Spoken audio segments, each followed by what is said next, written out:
tangannya udah dingin, lihat aja bawaannya udah, ini boleh nggak ngobrolnya sama Glory aja sama ada aja nggak semua soalnya lupa.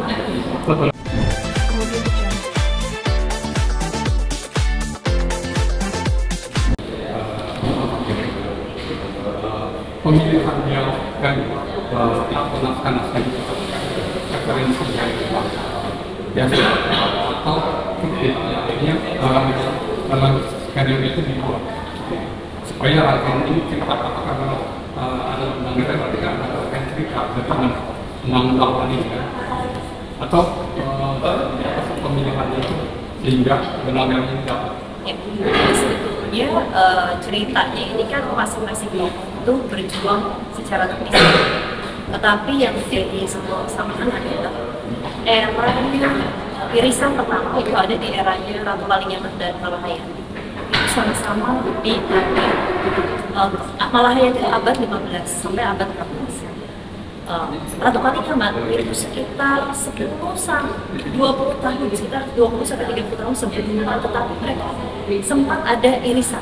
Kemudian lalu masuk kepada Persidangan Akrab. Jadi sebetulnya konteks yang sama itu adalah musuh pemerintahan itu adalah Belanda dan Portugis.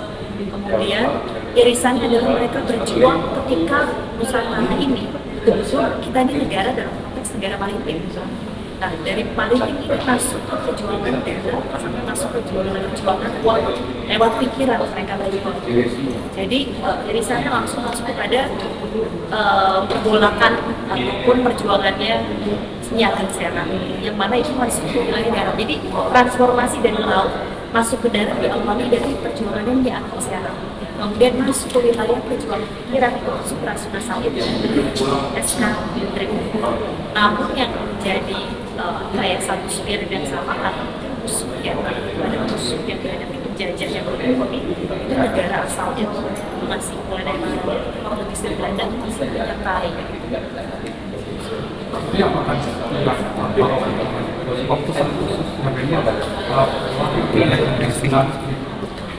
Iya, jadi semua cerita ini diangkat artinya berdasarkan sebuah riset, berdasarkan literatur yang ada. Yang mana tadi sudah dikatakan bahwa yang paling mudah dicari adalah literaturnya Rasuna Said dan literaturnya SK Tribun. Tetapi kalian kan Yati, Tintanya, Serang itu bahan-bahan literaturnya itu sedikit. Nah, kita mencoba mengoptimalisasi juga bersama penulis dari sumber-sumber yang ada, baik itu sumber cetak maupun kalau Hayati karena sudah perlu saya riset, sumbernya banyak juga kita masukin daripada sejarawan, kemudian buku yang diterbitkan Indonesia gitu, juga yang diterbitkan luar,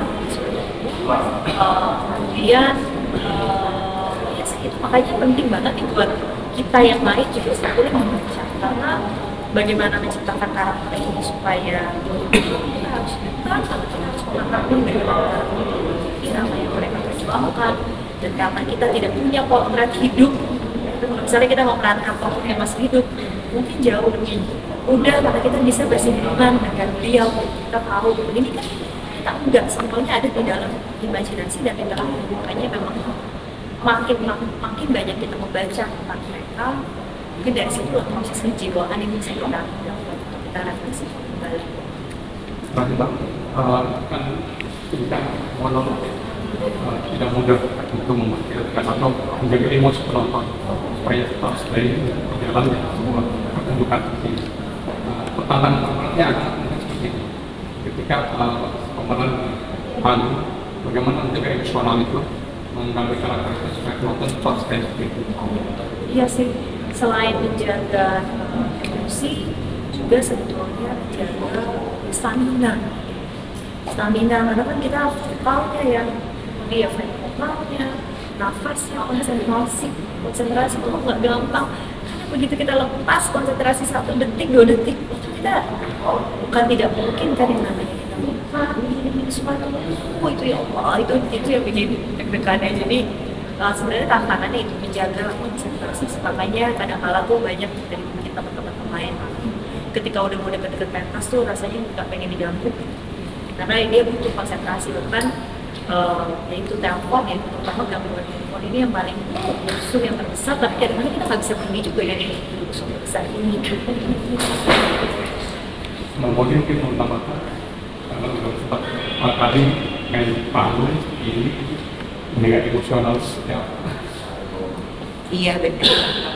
Salah satu tantangan terberat adalah jaga konsentrasi dan mengatur emosi selama durasi.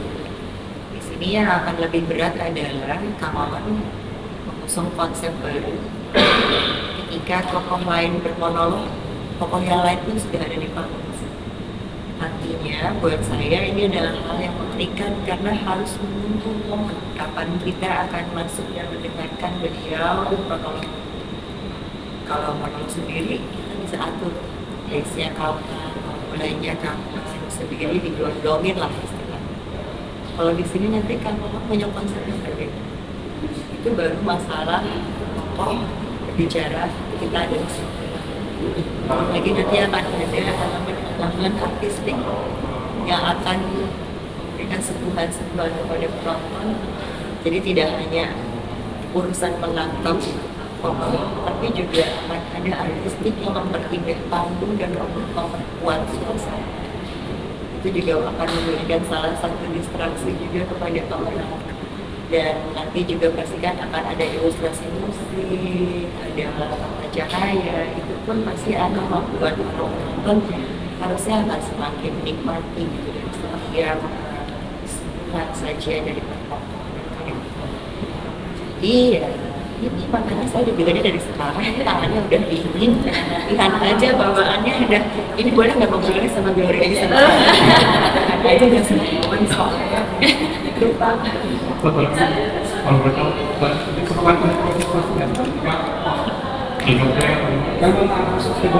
Atau saya dengan skrip gitu.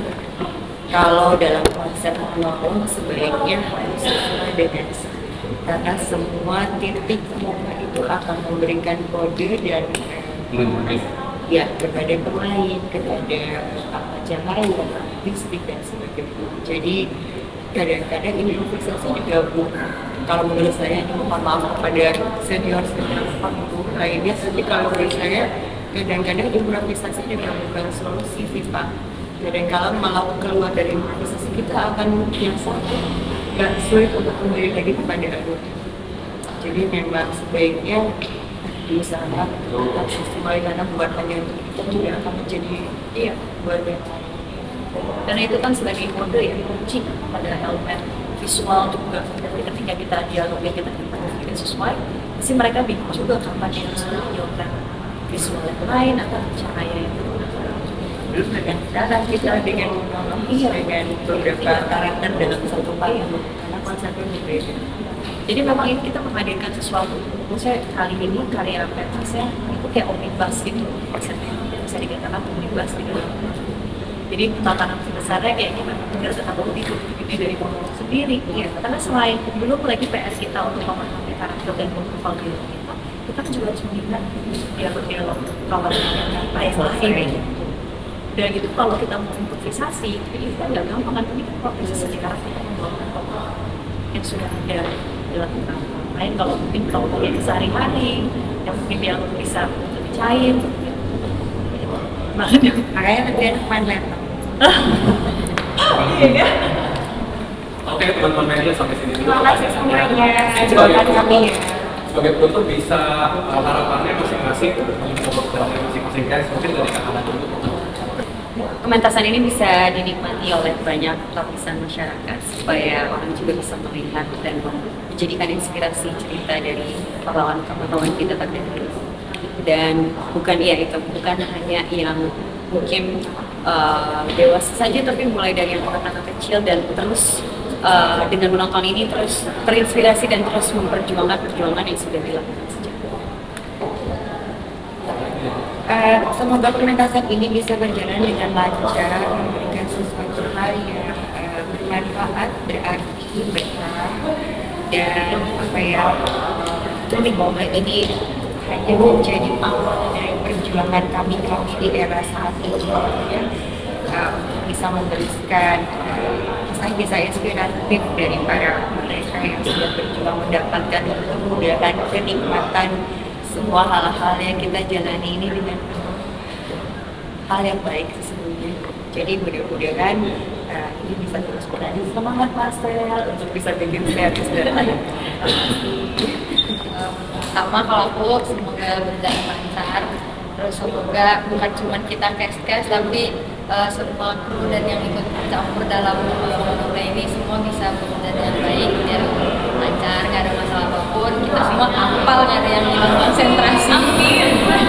Terus semoga buat teman-teman sepantaran aku juga lebih melek lagi soal pahlawan-pahlawan dan sejarah, karena jujur aku emang ada juga beberapa pahlawan yang ternyata aku baru tahu karena monogram ini. Iya, mudah-mudahan yang menjadi nafas kampus juga satu pesan yang saya pikir ini menjadi sangat besar banget yang mereka perjuangkan adalah bagaimana perempuan itu bisa tidak menyerah pada nasibnya, perempuan bisa bergerak, bisa berjuang masing-masing diri. Mudah-mudahan juga ini bisa menjadi sebuah persembahan kita untuk kemerdekaan juga kecintaan kita dan apresiasi kita sendiri kepada pahlawan yang terdahulu ini bisa didukung oleh banyak pihak, seperti sehat, mengerti kekuatan, kesehatan, kelancaran, keberkahan untuk kita bisa sampai pada perjuangan tanggal 25 November nanti. Mudah-mudahan menjadi langkah awal yang baik untuk ke depannya kita bisa terus mengangkat pahlawan-pahlawan yang lebih banyak lagi untuk menginspirasi lebih banyak masyarakat Indonesia, dan saya juga harapkan kita juga dapat ilmu dari teman-teman pahlawan mudah-mudahan untuk menuliskan yang baik dan mengajak seluruh rekan-rekannya untuk menyaksikan pertunjukan yang buat saya yang sangat nasional dan juga sama kita semua. Terima kasih sekali lagi untuk kedatangannya dan momen-momennya. Oke, sekarang kita sesi foto dulu ya. Boleh ini nggak? Saksikan. Iya, oh iya, saksikan. Saksikan mono